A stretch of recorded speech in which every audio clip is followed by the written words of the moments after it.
Hello and welcome to yet another episode of Situation Today with Gulf Business. I'm your host Neesha Salian. Our guest today is one of the best known, I think one of the most well-known names in the regional and global aviation sector. And you know, there is a saying that good leaders make great companies, and that definitely applies to Mr. Adel Al Ali, the Group CEO of Air Arabia. Thank you so much for joining us today, sir. Thank you. Good to be with you, and good to have you, Neesha. Well, you know, Air Arabia has set such a benchmark as the MENA region's first and largest low-cost carrier. If you could jump right in and tell us about this success story, about this journey that you've had since 2003 and you know, various aspects, including expansion and growth, it'd be great to hear from you. So where do we start? It's been a great journey, a successful one that we're very happy with. Of course, like any other journeys, it had few bumps on the way, but overall, we're very happy. Happy that it changed the whole way that people travel. It changed, if it's the right word, it has transformed the whole travel and tourism industry in the region, and increased the size of the travel. It brought in the travel to be norm. Airplane is now for everybody. A lot of small cities known now, before they didn't. We connected families, we created jobs. So it's been a journey of connecting people and making the region a much smaller area. How has Air Arabia been adapting to changing perceptions about travel, changing trends? And how have you leveraged that to work? It's been a combination of people have changed in the last 20 years, and businesses have changed. So people, technology, internets have made people able to see what's happening around the world. That has made their needs very different. Travel is something that anybody in the world wants to do it. There are those who cannot do it, but whom are able to travel want to travel. And once you travel once, you want to do it again and again. We were able to offer people that service, able to enable people to travel as much as they wanted. And the generation of today, at least in the sort of, when we started, no one knew what a budget airline is all about. The travel was very limited to the more wealthier people, maybe the middle class used to do. People in the demography we have in countries like here, people maybe traveled once every 2 years and so on. When we started, it became norm, affordable, and then everybody goes home as many times as possible, brings relatives and friends as many times as possible. So that created a market that worked. The younger generations of today, of course, want to have their own decision, their own choice when they want to choose what to do, especially if it comes to travel, eating, and entertainment. And an airline like ours gives them that opportunity. A traditional way of travel was very different. Some of them still exist.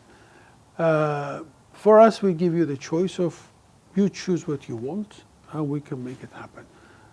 But we managed to bring in travel that's affordable, and we made the journeys much shorter because of our opening up in sort of not just the capital cities, which we do, but in a lot of regional airports and so on.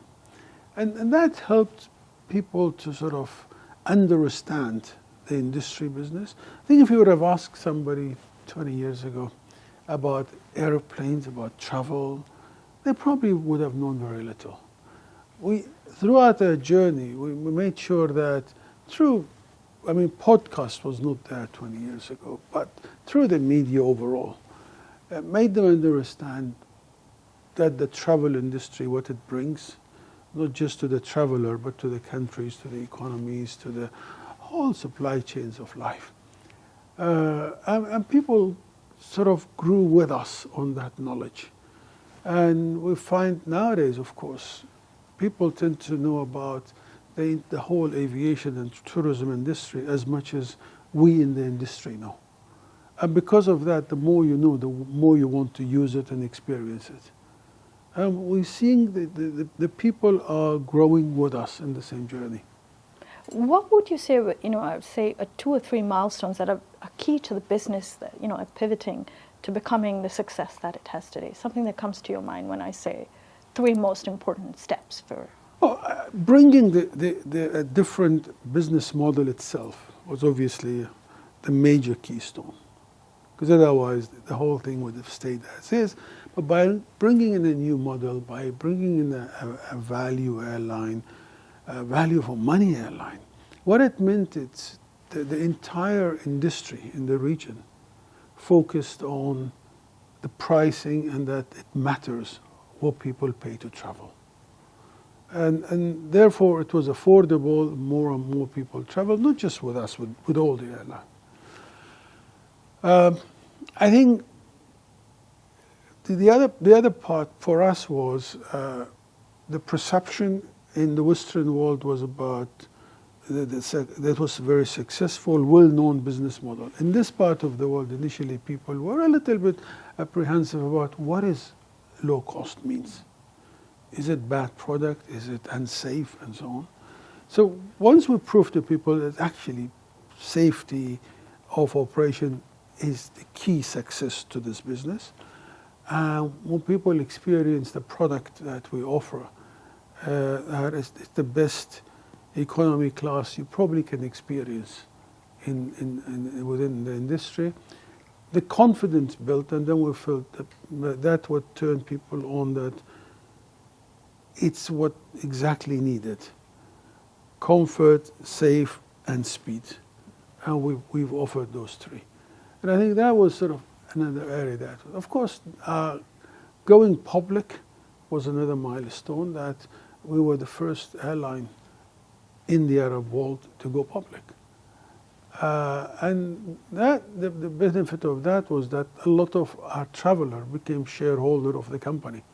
So it created this connection between the customer and the airline.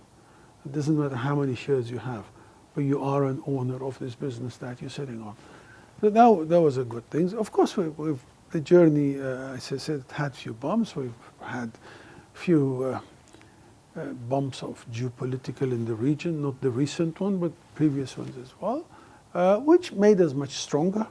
It makes you able to manage complexity. COVID was part of the journey. Again, at the time was terrible, but by hindsight, we all learned and we all grew with it, and it helps us manage future challenges much better.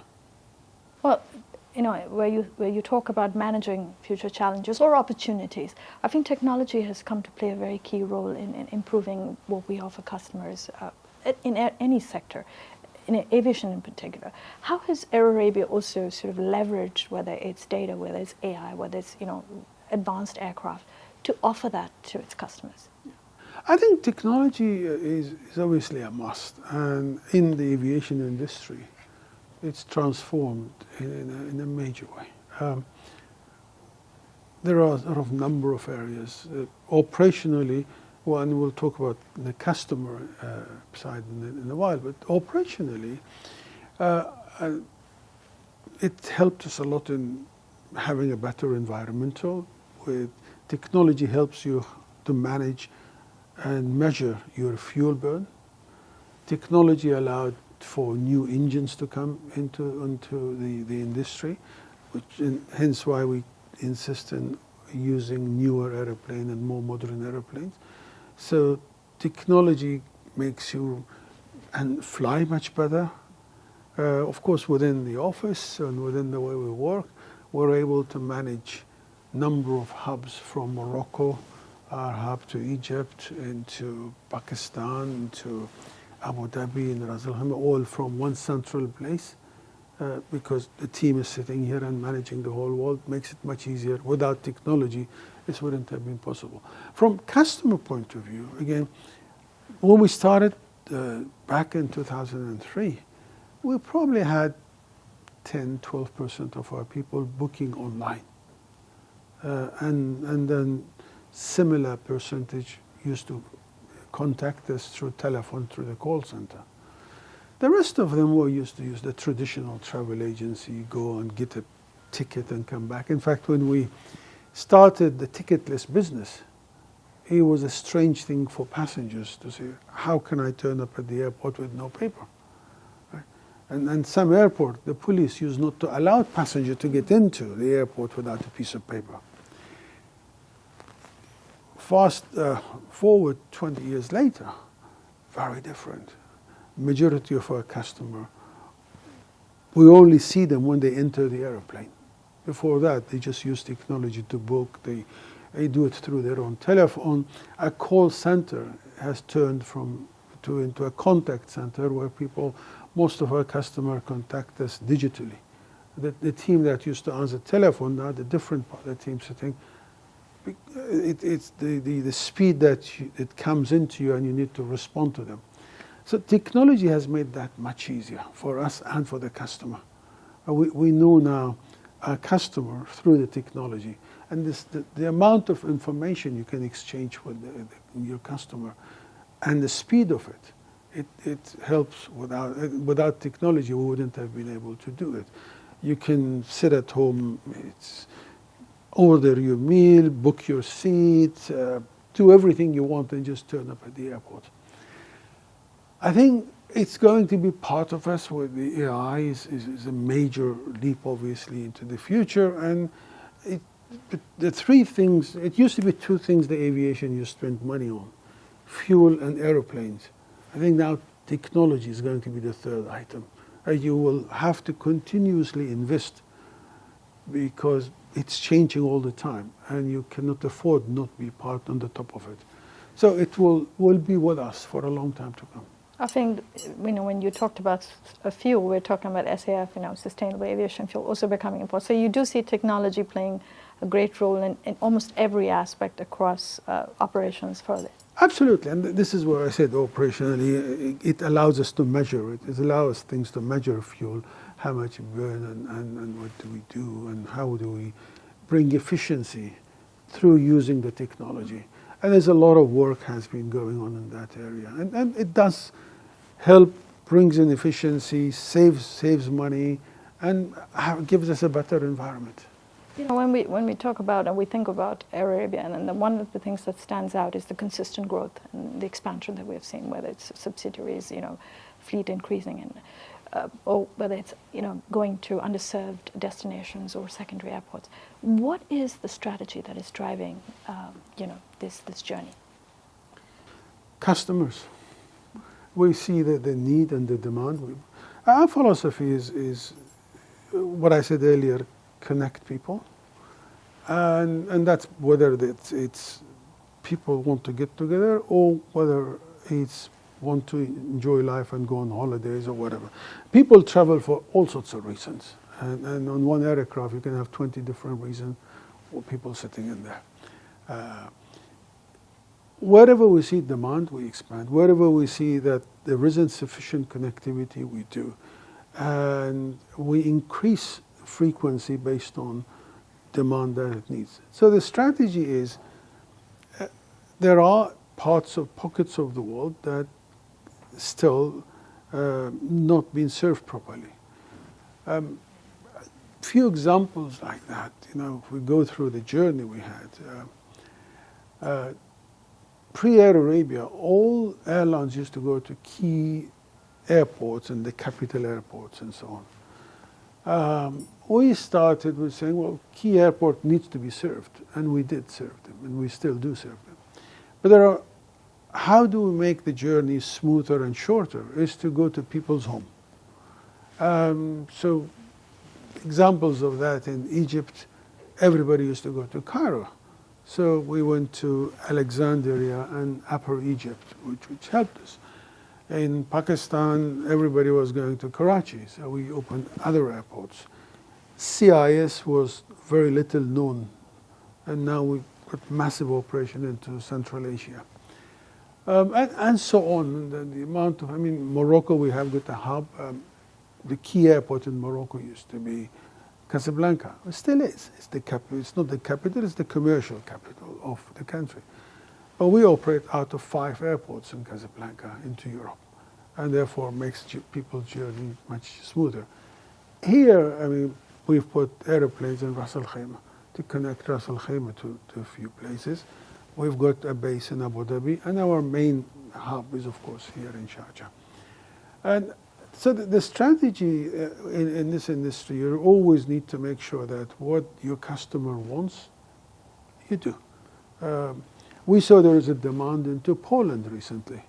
And we only started Poland 2 years ago, but within 2 years now we're going to be operating into 3 airports in that country. And I think it's an ongoing look at the demand, look at where the people are focusing in, and build the market. Sometimes we build the market, other airlines come and share it with us later, which we find it's healthy, because all what you're doing is stimulating a new market that was not there before, and it grows the industry. You know, we talked about opportunities. Obviously, the strategy, like you said, is based on the opportunities, and you know, customers are leading that. In terms of challenges, you know, the global aviation landscape has seen challenges. There are lots of things that are impacting every sector. What do you see, which of some of these that you see impacting it a little more strongly in terms of the aviation sector, and how is Air Arabia sort of navigating these challenges? So the challenge to the aviation industry is not a new one, but they keep changing, depending on the time and the geographical location. The common among the whole industry, which Air Arabia as well get affected on, is post-COVID has been the supply chain. And spares, aircraft are slower coming to the market. The new technology is obviously very new, and it takes the teething time for it to mature and all that sort of thing. The environment that we live in a very hot, and as you've seen the weather today, dusty area. These things are not terribly good for aircrafts and for engines. Those are the ongoing, that some of which you can't do much about. Oil price used to be a challenge, but it's something that we've learned to live with it. We learn to adjust our business according to the price, and we hedge ahead of time on what we require as a fuel. So that's manageable now. It's the biggest cost to any airline industry, but manageable. Of course, geopolitical is difficult. Currency volatility does impact on your business. The world going on strikes from time to time, a different country makes it difficult. We are in an industry that's regulated, but it's not one country regulation. Every country you fly over, even if you don't land, has got a different. So you've got to manage all that to that. And you know, things happen between countries, just like things happen between neighbors. Right? And as you're passing through that road, you get affected, and you're going to be able to manage it. Well, over the years, we've been able to sort of learn and move on with it. As long as you bring the right expertise and you make sure that you're agile in your business model, it helps you.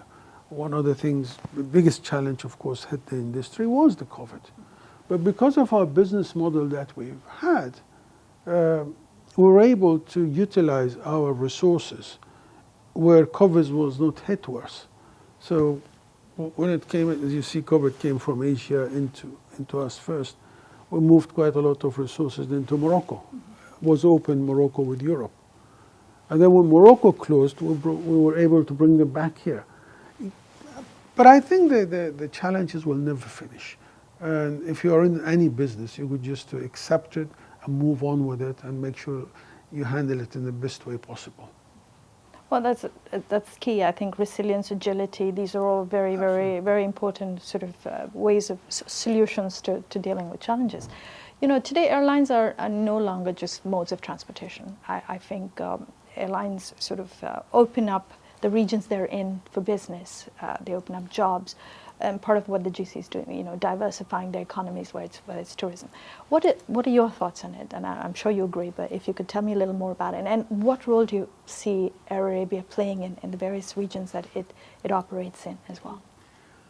I think airlines, if we take the airline word out and just put a business in, it's a business. And business brings prosperity, which impacts on everything. This morning I was having a coffee with somebody who's been in the industry for a long time, and we were exchanging views. And what I said, here in Sharjah, when we started Air Arabia back in 2003, you know, the airport had 200,000 passengers a year were operating. Probably the whole airport had 1,000 people working in it. Today the airport has got probably more than altogether 20,000 people. The 3-4 taxis now, we've got a fleet of 200 taxis. These are all job creation. And then the impact of that, tourist comes and stays in hotels. So it is an economical chain and impact on everything. Restaurants, shop. And then of course when you recruit more people, those people also, they get paid, they will spend money in the city and they travel more and they do buy cars and so on. So it's a very, it's an economy on its own. And wherever aviation have prospered, you find this whole city moves up and prosper. And we've seen this in so many cities where they had no airlines and then they set up airlines. And the whole country field of living changes. And we've witnessed it here in Sharjah. We've seen it in the whole UAE. You know, it's prospering and the economy is very solid because it has got a huge and successful aviation industry altogether. So it's business. It's a huge contributor to the economy. You know, we were talking, as I started earlier, about good leaders making great companies. And, you know, I'm going to take this opportunity to ask you, what can, first more as a company itself, what can people or other companies or enterprises learn from the way Air Arabia has you know, conducted its business, grown its operations? One or two things that you think have been a key differentiator. And even for yourself, as a leader yourself, what have been the values that have sort of helped you navigate this journey as well? I think from a company point of view, make it simple, right? And focus on your promise and deliveries. So we created a business model that we stick to for the last 20 years. And in any business, the temptation is always there for you to change and do something different and so on. Do the change for better, but not for sake of change. Do the change because it's going to make it better for customers, better for the operation, brings in efficiency. So that works. And because we stuck to our business model, people understand what we do, and it worked. So not necessarily the temptation of the change is good all the time. You know, I think we will continue doing that. From a personal point of view, I think just like anybody else, you got to have a good team. You got to be transparent with your team, and you got to allow the team to do what they think best to do. The worst part for any leader to sit back and saying, "Do it the way I do it," because all of it means is you'll never change. You'll always be your ideas, and you lose out on so many other great ideas that your people have in the company.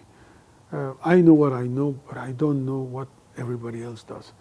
So it's great for the people that we have to tell us their thoughts, and combine thoughts of everybody that makes it successful. So for me, leadership is all about getting the best out of the team you have, and not killing those fantastic ideas that comes out. So what sort of ideas are we going to see leading Air Arabia into a more successful future as we've wrapped up H1, we're looking at H2 and beyond? There is a lot ahead for Air Arabia, of course. I mean, we'll continue to grow. That's the plan. We will have an order we have of 120 airplanes to come in. The first 5 of them will come in the last quarter of this year. We've got an airplane that comes in with a much longer range, so we'll be expanding the routes into a much good 9-hour flying time, both east, west, and maybe north.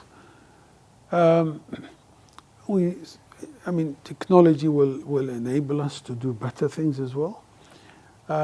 We very focused on our people in terms of the more we develop our people, the better return we get on our investment.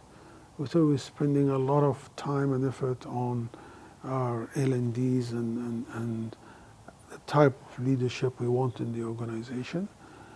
The name itself helps us to expand within the Arab world, and we probably will be grabbing those opportunities to do that.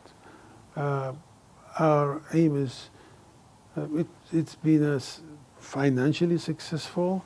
It created a fantastic brand across the world, but certainly in the Arab world it's been very well received. And I think we are here to share those learning, those experiences around the region and everywhere else, because the aim is to make the industry more successful and better. And in that, we will benefit as a company as well. Well, that's a great note to end, and healthy competition and something to look forward to, which I'm sure your passengers and the business will be very happy to hear about. I look forward to having this opportunity to discuss more stuff with you going forward when Air Arabia achieves bigger things. But thank you so much for taking the time to speak to us, Adel. It's a pleasure. Thank you for having you, and it was a nice chat. Indeed, indeed. I'm sure our listeners and viewers are going to learn a lot about Air Arabia's success and strategy. And to learn more about aviation news and other sectors as well, tune into gulfbusiness.com or other podcasts on Situation Today. Thank you so much.